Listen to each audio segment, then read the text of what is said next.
आमकां आतां नानोड्या वयचें पडटा बसीक, चलोन वयचें पडटा. वचपा एक वर येवपा एक वर. आमकां कितें खंय वचपा जाय, कामां बिमां करपा जाय जाल्यार आमकां वचपा मेळना. कित्याक चलोन भुरगीं आहा बारीक, त्या भुरग्यांक दवरपाची, कोणा कडेन चलोन वचपाचो, कितलो टायम येवपाचो, त्याच्या परस आमी ती कामां पाड पडो म्हणटा आनी थंयच रावता, सोडून दवरता.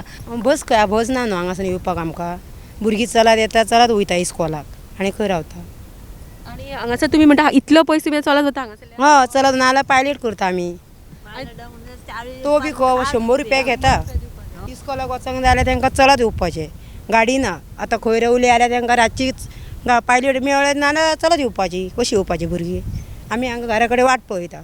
उसप गांवांतल्या सावरधाट ह्या बायलां कडेन हांगासरले उलयलें हांव, आनी आमकां हांगासर एकूच जाणून घेवपाक आयलें की हांगासर जरी रस्ते आमकां हांगा बरे पळोवपाक मेळटा तरी सुद्दां हांगासर बसीची कांय सुविधा ना. हांगासरल्या लोकांक सुमार 1 वर हांगासर चलचें पडटा नानोड्या वचपाक. आनी खरेंच हे आजुनूय एक लज येण्यासारकी गजाल आसा की आमदार हांगासर पावता, तांकां हांची समस्या खबर आसा, पण हांगासर तांकां सादी एक म्हणटा तशी मेन जी गरज आसता हांगासरली ट्रान्सपोर्टेशनची, बसींची, ती हांगासर अवेलेबल करून दिनात हांगासर.